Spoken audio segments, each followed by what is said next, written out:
best thing I've ever seen. That. Let's talk about that. Listen to this. Listen to this. Memorable? Well, then be less boring. Boring?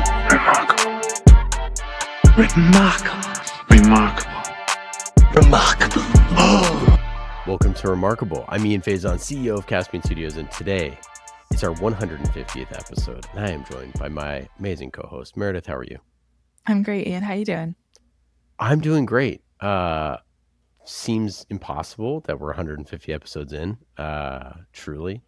I can't believe it. It feels like just yesterday that we started doing this show. And I have some stats for you on how many shows make it to 150 episodes. Are you ready? I'm ready. Not a lot. That's a great stat. Not a lot. We've come a long way from Slap Chop. We have Slap Chop days. We really have come a long way from Slap Chop days. So we wanted to just talk about some lessons learned, some reflections, some perhaps ideas about brand, about building shows, about building content, and just try to get a little bit tactical with our advice, and perhaps a little bit nostalgic, and maybe everything in between. Just starting off, what's your initial feelings after doing 150 of these? A lot of my initial feelings have to do with the things that great content have in common, especially from my point of view, having done a bunch of research about the making of whatever topic we're covering. And so a couple things that come to mind are often whatever it is took a lot to get made. And by that, I mean like one person with this idea that they wanted to come to fruition, and they had to push and push and have it almost not get made for whatever reason, have tons of obstacles come up, and still have this one idea in their head that they couldn't let go of. And so I think about that a lot. Well, and maybe we're just backing our way into some B2B marketing lessons from 150 episodes of Remarkable here.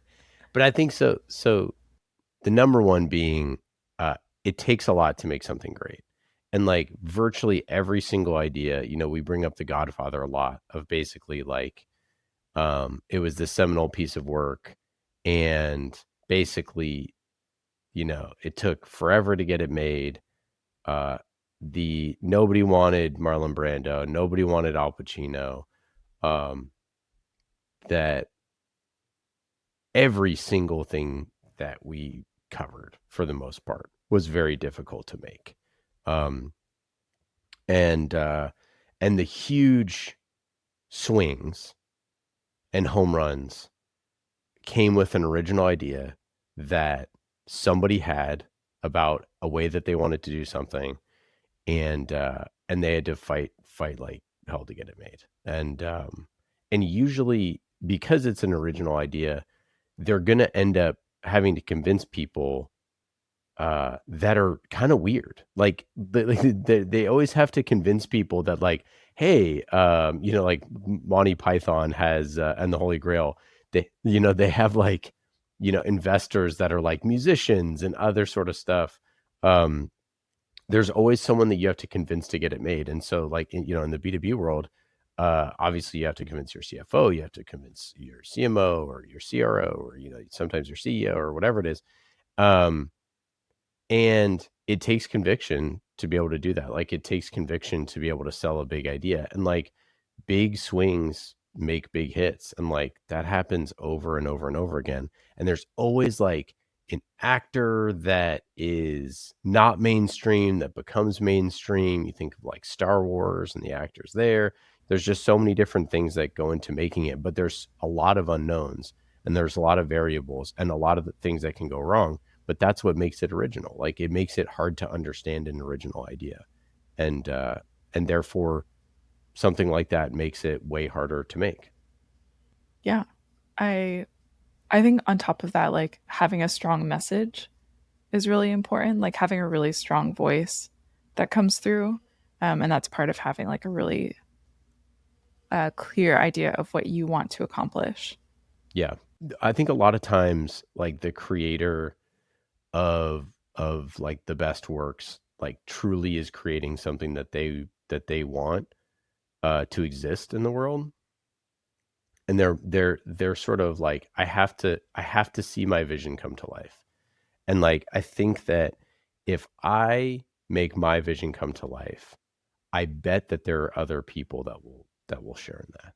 And like, this is kind of true for any artist, right? It's like, that's not like rocket science, but I think that's important when you're trying to create something, and when you're at a company, whether it's, B2B company or B2C company, when you're trying to create content, is like, you have to get into that mindset of like, this thing has to get made.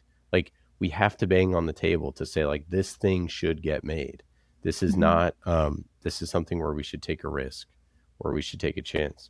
And that clarity of message of like, hey, we want to bring this message to this audience, and this is what we want them to hear, or to see, or to think about, or to ask questions about, or to entertain. That like that clarity of saying, this should exist is so important. And I think that part of that I've been in a lot of conversations over the years with a senior marketing team, and they're trying to convince a big idea to the broader organization. And I sort of always come back to this idea. Like, if you're, when we were creating Murder in HR, it's like, we wanted to tell the story of how cool and crazy the profession of HR is, and how toxic workplaces are bad, and sort of put some humor around the idea of toxicity at the workplace. And like, that's what the organization wanted. Like, when we were working with WellHub, it's like, that's what they wanted. They wanted to shine light on toxicity in the workforce, and how the antidote to toxicity is wellness, and is like wellness practices and all of those things. Like, that's what they want, definitively. And then we create, this vehicle in Murder in HR that sort of is able to tell that story in a fresh, cool, funny, creative way. It's like, but it goes back to the message that we wanted to get. Like, is this the right vehicle for that message? And I think what a lot of people get wrong is they create a bad vehicle that nobody wants to engage with. They think that the message is like strong enough in and of itself that they could deliver. Like, you take an example like Nike, like Just Do It. If Nike didn't spend hundreds of millions of dollars putting Just Do It everywhere with all sorts of creative ads, no one would have cared. But They didn't do that. They, shot these brilliant ads and put them everywhere, right? So it's like, the message isn't just going to find its way by itself. It's like, you have to start with a great message, and then you have to add on the right vehicle to deliver, that message to the masses. Mm-hmm. And I think WellHub was like the perfect partner for that show. Like, was that hard to get them to say yes, or how did that sort of come about? Because I feel like having the perfect partner for your message too is really important. Yeah, I mean, I think they were the perfect partner, and they wanted to take a chance on something, and they saw an opportunity with the HR community as someone who, a lot of the content is always like very, very serious, but the HR community, like, they're not robots, despite us putting a robot in the story, but like, it's like, at the end of the day, everyone always says we're all human, and it's like, we are. And like, no matter who you are, you want to be told a story in a good way. Like, no matter who you are, and none of you want to be told. It's like, it will just be more effective if it's told to you in that way. And so with them, like, they just wanted that message to get out there, and that at the end of the day, like, even if it was bad, even if we did a horrible job and the story wasn't great and people didn't like it, we still tried our best to make something for the HR community that celebrates them. That's never wrong.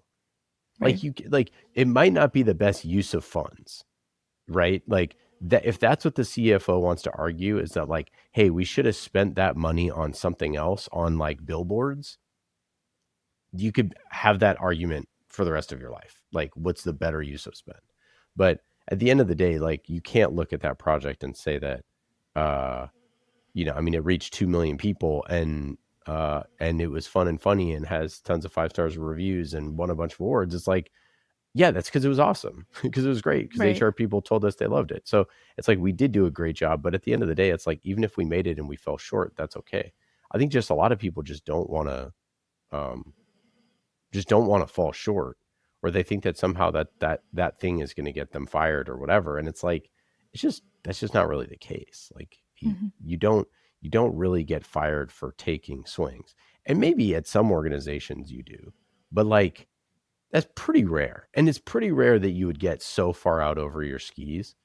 And like there is pushback on like, like talking about murder, talking about killing, talking about, assassins. And it's like, nobody cared. Everyone thought it was funny. Nobody. Yeah. We got 0 negative reviews from someone who is an HR professional that was like, this is crass. 0. Nobody Right. said a single thing. Like, because we all get it. We live in a society where like murder stories are the number one thing on like every channel and every podcast and everywhere. So we know that stuff exists. And so I think just telling a consumer grade story is the hard part there, right? Is like telling a story that's fun and funny and engaging. But yeah, it starts with the message of like, what are we trying to say to our audience? And your audience will forgive you if it's bad. They just might be like, yeah, that was a bad movie or that was a bad thing, but the audience will forgive you. But if you can just like surprise and delight them with something that they just didn't see coming, like they love it. Yeah. Yeah, true. I remember our episode, was it on specifically the Hacker Chronicles? Jerome talking about how like he said something about how like taking a big swing, it's like he said something about like people aren't actually going to care. Yeah. Like there's not actually a huge risk there. Yeah, and he was really worried about the risk. He was Yeah. really worried that like this would be something that everyone would point to and like, look at that failure. Right. And it's like, that's just not the case. What's true is that is the case in marketing overall. Like everyone is going to second guess your stuff no matter what. And like I talked to a CMO one time, was like, I would rather go out swinging. I would rather be the CMO who's like investing in really cool projects that people think are amazing than be the CMO who just dumped all of that money back into paid ads and said, yeah, I mean, I think that we probably broke even on our marketing spend, So yeah, I mean, I think that playing it safe is not safe, right? It's like, Right. There's this, for those folks who are football fans, there's this constant debate of, do you go for 2 and whether or not the data says it or, whatever. And it's like, it's always so funny to me that I played football. I grew up with a lot of football people and coaches and all that sort of stuff. This is the most risky game you could possibly play. You're banging your heads into other people. Yeah. And then at the end of the game, with it on the line, people are like, let's play it safe. Like that makes no sense to me. Right. And I think that mindset is like very common in marketing. It's like, oh, we can just play it safe. But the truth of the matter is like, you have to stand out. Like you have to stand out. And like Star Wars or, The Godfather or Taylor Swift, or you go on and on and on through all the different types of content, the Muppets, like all these things, all of them are wholly unique projects. They're all like so different and so unique. And almost a little weird too. Yeah, It's like for the sure. weird, yeah. Super weird, right? Uh-huh. And yeah, and like those are the things that stand out. It's not going to look like everything else. Like space opera, that sounds so dumb, So nuts, yeah. right? What is a space opera anyway? And everyone on the set thought it was dumb. Like Yep. the actors thought it was dumb. Like, Yeah. you know what I mean? Like they're making fun of, George Lucas the entire time on the set because he's like getting all stressed out and all that stuff. So it's just like thing after thing that are like that. So yeah, I mean, I think that that's pretty important. Another thing that I think along the lines of like, you have to have conviction is, and I think this has been true with Remarkable, where I have said this many times, I would do this show if nobody listened, because it's so valuable for me to talk to other brilliant marketing people about what inspires them, because it inspires so much of my own creativity. Like I love talking to people about their favorite stuff. And this is actually a pretty big difference from where we started the show. So where we started the show was in the first 10 episodes, what we're doing, what we're more focusing on is we're like sort of studying the storytelling techniques and just doing the storytelling techniques and trying to bring that forward to the audience. And what we learned super quickly once we started bringing on guests is that the guests' passion and excitement for the topic was just as important as the techniques. So like, yes, the storytelling techniques were important, but also like their passion for the topic sort of stretched our minds in the way that we thought about things really well. It also brought new ideas and new pieces of content that I didn't realize. Like one of my biggest takeaways from doing the show is like, I did not realize so many people watch reality TV. And like, that's so obvious because it's so popular. True. Like, I just didn't I knew that people watched it and I knew people liked it, but I didn't realize like how dedicated people were to it. Yeah. And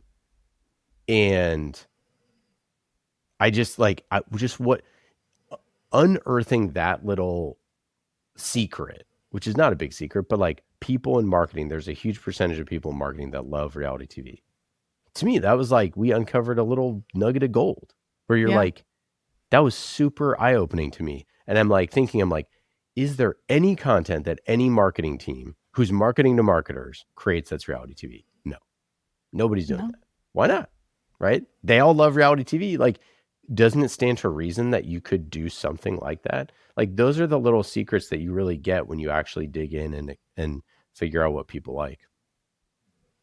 Yeah, that's so true. It's like you could use that in your own campaign and like have it be like marketing for marketers, like speaking directly to them. For sure.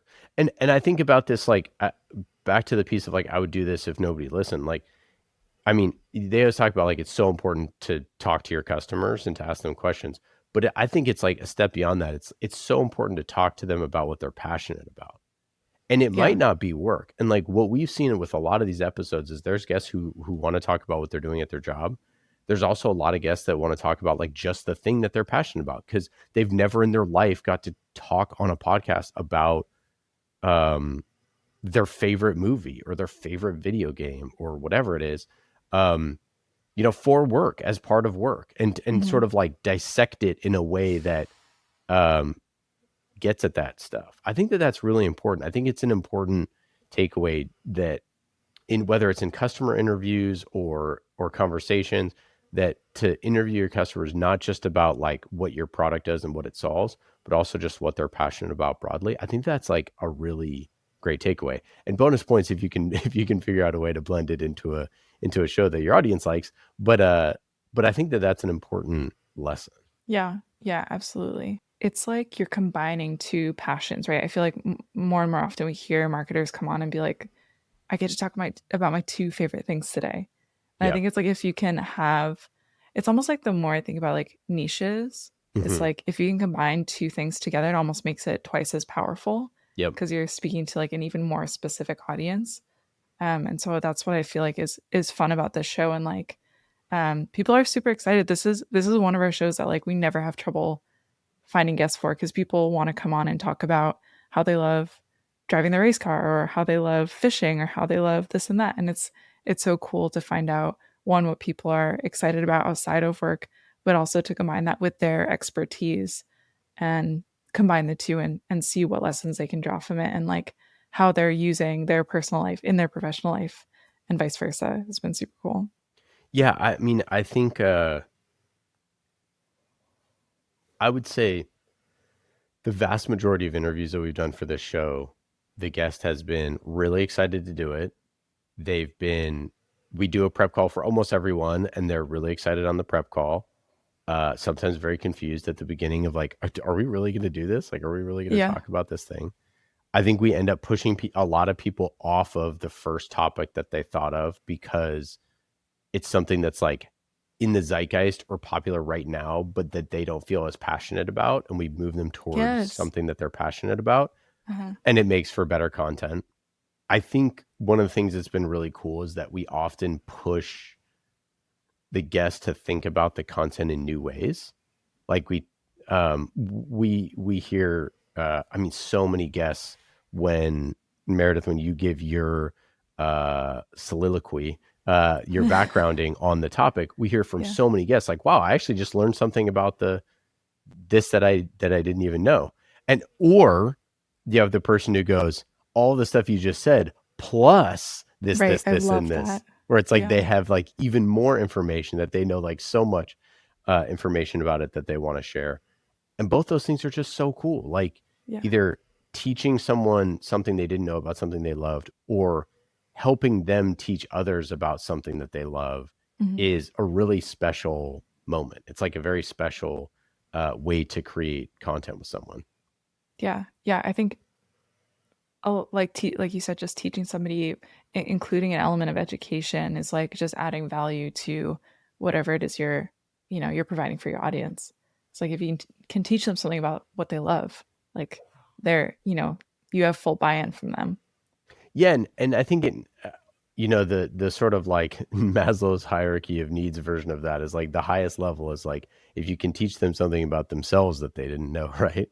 Yeah. Like we've had people that we've talked to on the show that have been like, oh, I never really realized like that's maybe why I love that show so much. And oh, maybe that's why I was inspired to do this, or maybe this is why I like this certain thing, or oh, maybe I just love this type of this genre. I never really thought about that. Like that stuff is really cool. And I think special. I also just feel like giving people sort of structure, but also space to be able to explore that is really cool.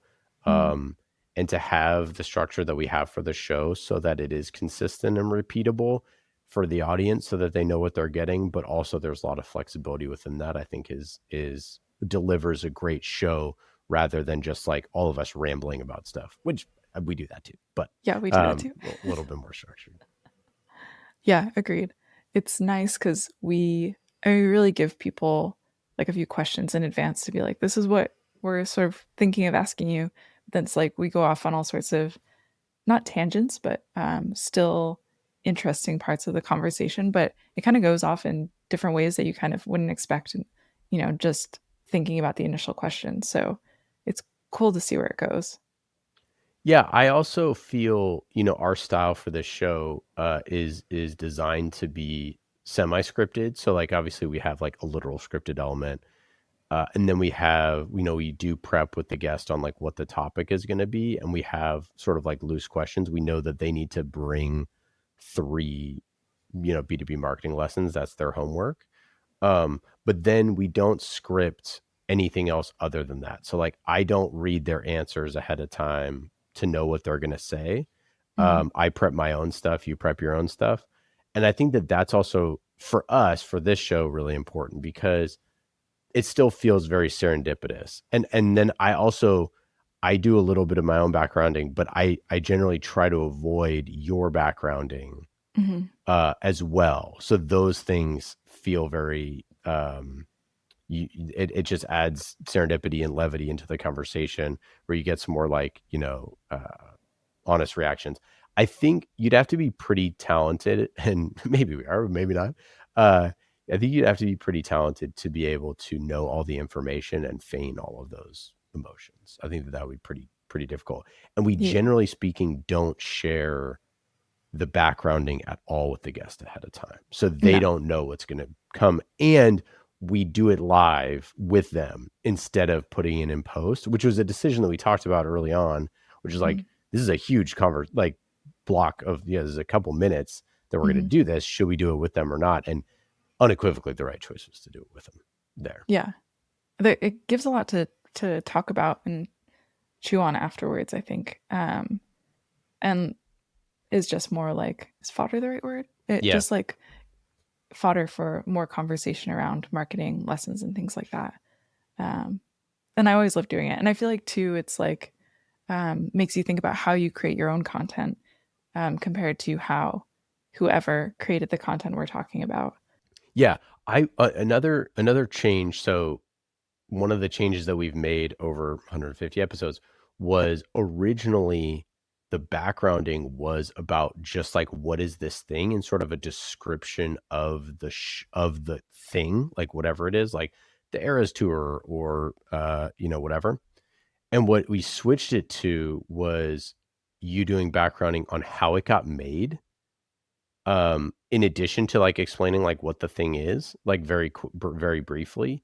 And I think that was really eye-opening for us. I'm speaking for you as well, but for us to see, like, that's more interesting, I think, from a marketing perspective, because studying the thing is interesting. And this goes back to like, we wanted to know the techniques of how they did certain things, but really like the story of how it got made is the story of the content. And like, and most people who work in marketing need to figure out how to get complex projects made. And maybe hopefully they can use some of that fodder for their, for pitching people like, hey, did you know that Monty Python almost didn't get made? Did you know that, they couldn't afford horses? So they used coconuts, and that whole bit was because of, the fact that they couldn't afford the horses. And so they used the coconuts, and then they just left it in the shot. Like those sort of things where it's like, I think especially in business, you just want everything to be so buttoned up and everything has to look perfect and everything has to be that way. And then you realize in the most creative endeavors possible that like all of those little accidents end up making it great, and making it fun and making it sort of weird and different and unique. And so I think changing that, being able to bring those stories out of it, I think was like, it sort of just creates a richer conversation than just talking about like the plot of the movie, for example. Right. Yeah. And you realize that a lot of this content was made on a lean budget or a very small team. And there's some amount of restrictions on them that they have to get creative about. And I remember we did one episode on, it was a documentary made 3 times. What was that episode called? Wait, the 110-100? Yes, 110-100. From Wistia. Yeah, and we did it with from Christine. Wistia. Yeah. And it was like they measured audience engagement with it, and it wasn't the leanest $100 or $1,000 commercial that spoke to them. It wasn't the most expensive commercial that really engaged audiences. It was sort of the midpoint. Yeah, it was the $10,000 one. Yeah. And so it's like you kind of need a bit of a limitation on like budget and resources to make something that really resonates with your audience, that can really strike a chord with them. I think some amount of restriction is actually a good thing. Yeah. I think creative constraints, has been one of the biggest takeaways from this, is like, you have to have constraints, and constraints are okay. And sometimes constraints are budgetary, but a lot of times, like what I think a lot of teams do is a lot of teams have smaller budgets and bigger teams in B2B. Mm-hmm. So that's kind of a tough mix, because it's a lot of brain power. It's a lot of people working on stuff. And most creative projects have the opposite problem, where it's like, it's, they still have low budgets, but it's like 3 or 4 people, like the writers, the director, some of those people, where they have to figure out like, oh, how are we going to do this thing? And it's a couple people, sort of there, and they don't have other resources that they could tap into, because the only budget that they have is just for that project, whereas like a marketing budget, you can sort of like pull from different sort of areas. And so what you get on a lot of individual projects that are collaborations is you get this clarity of vision and originality, whereas in a lot of B2B work, you get a lot of groupthink, because you just have a lot of different people working on something, rather than like an individual creator who has a vision for something and is trying to bring it to life. And surprise, surprise, like the groupthink is not helpful. A studio show that gets 50,000 notes generally is going to be more watered down than something that's like really, really unique, like a Breaking Bad or something like that. Yeah, it's like it needs a little bit of it needs an individual viewpoint, I think, to be a little bit different. And actually the groupthink is like the opposite of what you want. Yeah. Another takeaway that I had from this, and I want to get to stuff that we did wrong, because we did many things wrong, and Yeah. I want to get to that. Another takeaway that I had from just the breadth of topics that we covered is just how much stuff that's out there that people love is so different, and like styles and hosts and genre and everything. And I just think like in marketing, B2B, all that stuff, like it's so cookie cutter. Like, but people love vampire movies. People love baking shows. People love sports podcasts. People love TV shows from the 50s. People love comedians.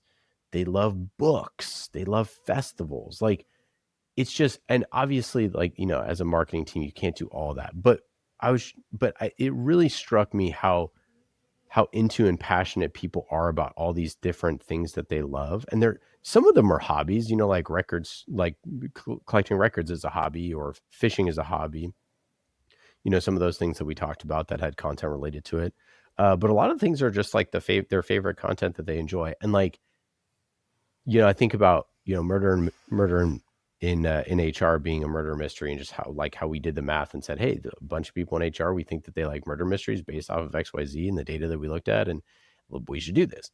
And just go back to like, if you were creating a content portfolio and a marketing portfolio that was designed to reach your ICP based off of their consumption habits of content,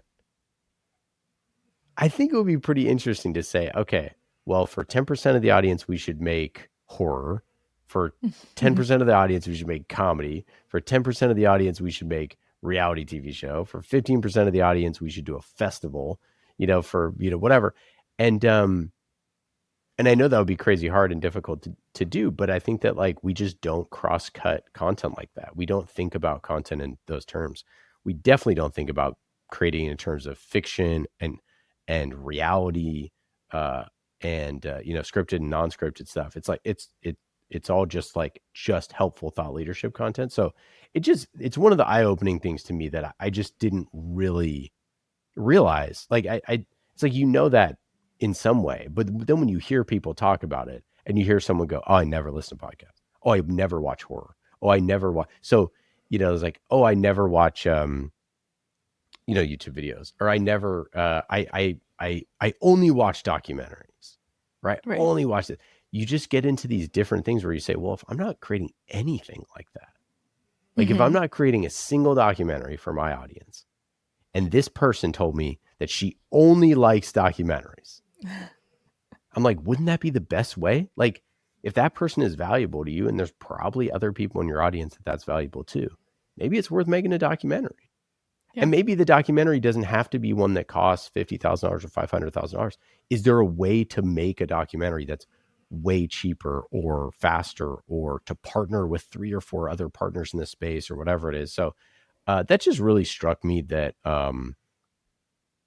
people just really have these passions, and they're really not being served at all by marketing teams that are spending literal billions of dollars trying to get in front of them. And it's, I mean, it's an opportunity, I think. Definitely. Yeah. Make something a little bit different that, you know, at least part of your audience is interested in, and just see what happens. Yeah. I think another sort of piece within that is almost nobody chose B2B content. Yeah. And they all had the option to. Like, there was a couple, but like, I think that if you're making things that are super remarkable, it's pretty difficult. And what's the best B2B content you've ever seen in your life was just does not really compute in terms of their people's favorite content. So I think that there's an opportunity to create really great stuff. We even had some like B2C Definitely. inspo, but it's interesting because it wouldn't be that far of a jump to do something like that for B2B. Just people aren't doing it. For sure.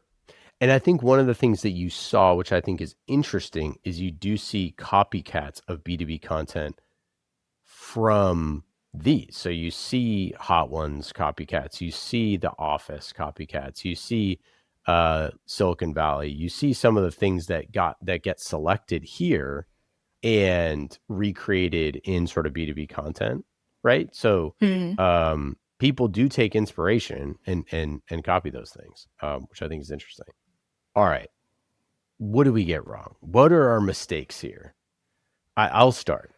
Go. I think I've renamed the show 5 times. and I take full responsibility for this. And so the reason is because, obviously we make shows for a living. We've made hundreds of shows. And like one of the golden rules is like, don't pick a name that other people have already taken. And I am just silly. And I think I don't know what I was thinking. But I just love the name Remarkable, and that remarkable content makes you talk about it and do this stuff. And Guy Kawasaki has a podcast called Remarkable People. So that's not great. So we go from Remarkable to Remarkable B2B content. Then we go from that to Remarkable, I think, content, and then that to Remarkable Marketing. And then now we're back to Remarkable Content, despite not really changing anything about the show in the past 140 episodes, which is funny. So in retrospect, if I was to do it all over again, I think I probably would have just picked a slightly different name and something that was a little bit more defensible and findable. And we get tagged wrong incorrectly all the time, so it's my fault.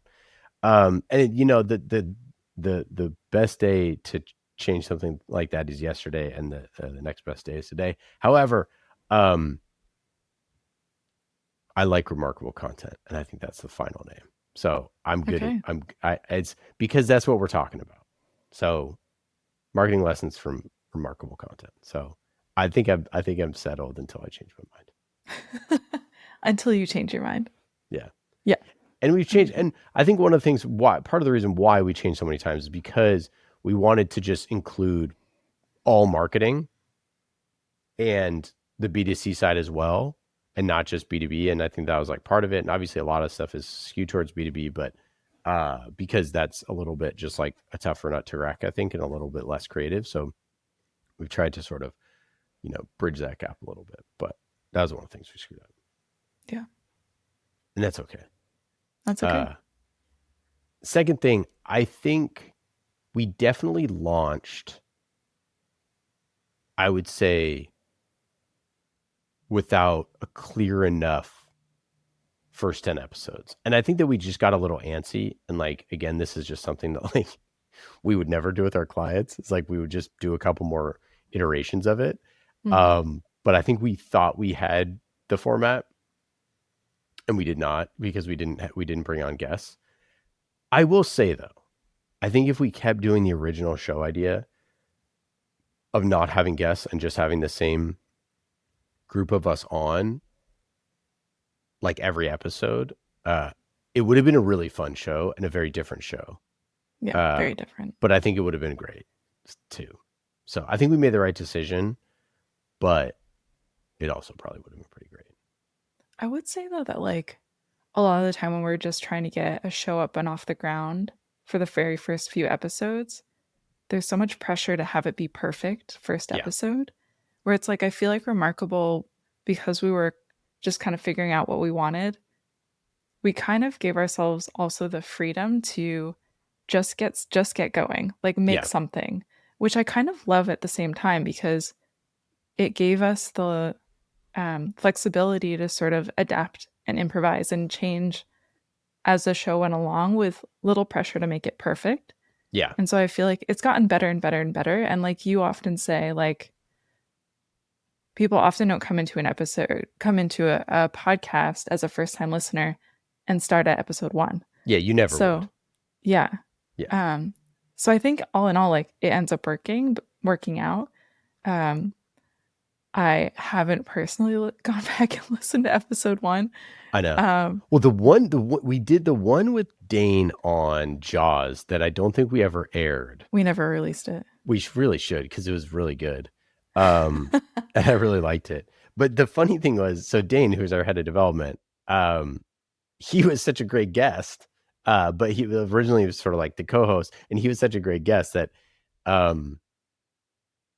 that was one of the, I think, the inspirations for like having guests later on is like, well, if Dane's not going to be like an every week co-host, but he came in and he was like, brought all this energy about Jaws because he loves Jaws, and that's why he got in the movie industry, and his dad loved Jaws, his favorite movie, and all this stuff. So I think that there was that passion in our prototype that was sort of like a little infectious, and then we couldn't sort of figure out how to do it.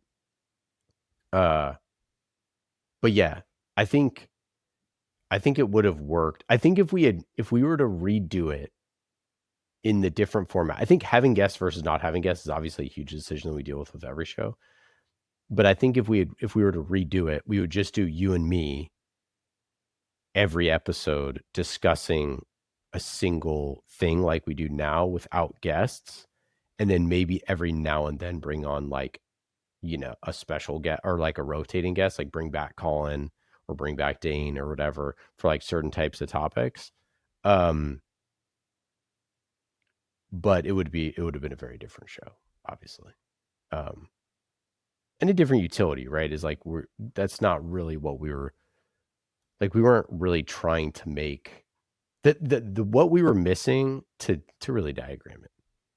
What we were missing in that is the third leg of the stool needed to be the marketer whose job is only marketing, because like your job is mostly content and a little bit of marketing. My job is like half marketing, half content, because I run marketing for Caspian. And obviously we make content. And then the guest job is mostly marketing, but with a little bit of content, even if they are like a content marketing person or head of brand or head of content, like even though their job is content, it's still all in service of marketing. And so by having the third person be a marketer, then it sort of evened everything out and allowed us to sort of like blend all of it all together and spin it up like a smoothie or a milkshake. It's like you need the banana to make it more smoother. You need the strawberry to give it a little bit more flavor, and then you need the spinach to make it healthy. I don't know who's who in that scenario, but except also every time you put a banana in a smoothie, it ends up being a banana smoothie no matter what. So. That is true. I know, but I love bananas. So I feel like that's why I'm skewed. I'll tell you one thing we didn't mess up is getting our guy Scott Goodrich, our lead audio engineer, to do this show, because he's been doing it for the entire time and he's so good at it. And it sounds so awesome. And every single time we send it to a guest, they go, wow, this sounds fantastic. And it's so good. And I remember, I don't know if we were probably 50 episodes in, and he's like, you know, this show I think is the only we could do, because it's so darn complex to put together and everything. And yeah, I don't know. I can't remember if we were going that sort of like hard in the paint on the audio side from the very beginning and pulling clips and adding all of it. I can't even remember. I did it for the Slap Chop one after the Jaws one. I started in the very beginning, but I went really nuts in the Slap Chop one, and I had like kind of too many where it was almost inappropriate. And I felt like people would probably be like, okay, this is a lot of Slap Chop. Too much Slap Chop. Too much Slap Chop. And then I remember you listening to it and being like, wait, this is very different from the Jaws one. I was like, I know. And you liked it. So I was like, okay, let's keep it up. But I toned it down a bit after that. But yeah, we had it going from nearly the beginning. Have you ever fallen asleep with your AirPods in and wake up in the middle of the night listening to your own voice or my voice? Ooh. Because that happens to me probably like once every couple months. And I'm like Meredith's talking to me in my dream. I'm like, what the hell is going on? I wake up and I'm like, oh, I left my AirPod in, and then it auto played one of the episodes of Remarkable. Oh, that's hilarious. Yeah. I think I have had that happen. It's an interesting experience. I did realize what I wanted to say though about making mistakes. I really wish we'd gotten, and this is my fault, I wish we did more video earlier on. Yeah, true. And I couldn't get it off the ground. And now I have to give a big shout out to Jess, our producer, for making like the first amazing, remarkable video. I think has been so great. So excited to see more of that. But yeah, I wish I'd done that earlier on. Yeah, I agree. I agree too. I think that for us, like video back then, I mean, over the past 4 years has just evolved so much and so fast. And like we had a video team, and like it was just not the priority, and like we self-fund the show, and so it's difficult to even, it's the cobbler's kids who have no shoes. So we're like, oh, we just didn't have the resources to really do it right. And just now we're at a place where it's like we now have our format and our stuff. But yeah, no, that's a great shout. I'll tell you something we did that I think is 100% credit to Colin. Colin, who's amazing, who's our head of content and creative, and who painstakingly researches and books all of our guests. He would go by sort of sections of persona. So, and I think that was really good for us. So like we would have like a bunch that were like head of brands, a bunch that were head of content, a bunch that were sort of like influencers, like B2B content creators and influencers, a bunch that are CMOs. And so it just gave us a really rich tapestry of types of guests, and they really think about content super differently, and they like different types of, I mean, everyone likes different types of content. But I think that was really good to be able to get all those different types. And I think it really helped us just like get better at the show over time of like working with different types of people. Definitely. Now that you say that, now I'm like, yeah, he did do that. I guess I didn't really think about it, but now that you say that, it was really interesting moving through each group of people. Yeah, and just being like really selective about the types of companies. Like that's the other thing. I mean, I think people probably don't realize this, that we like really try to choose companies that are doing something interesting in content. And sometimes something interesting in content is like that they're an enormous company and have a quadrillion pieces of content, and you need to think about it, from that way, and, et cetera. So, yeah, it's been, that part of the journey has been really cool. I'll sort of close with this, that this is the first show that I've ever made that was 100% for me. Like every other show that I've ever made in my life had some other executive producer type person who was shaping the show, which is like, this was like 100%. I wanted to make this show. I wanted to blend Hollywood storytelling and B2B marketing. Like that was my goal for the show.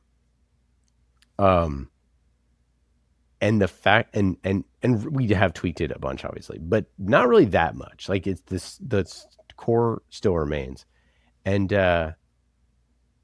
what someone once said, it was like, do you think every company's going to have a podcast? And I was like, well, every company, yeah, they might. And then I sort of thought about it, and I was like, actually, every company might have like 5 or 6. And then it's like, oh, now it's like, instead of 5 or 6, maybe it's a podcast and video series and short form content and all these other things. But I think that like the most important thing is that you have someone who is trying to just make something that they really feel needs to exist.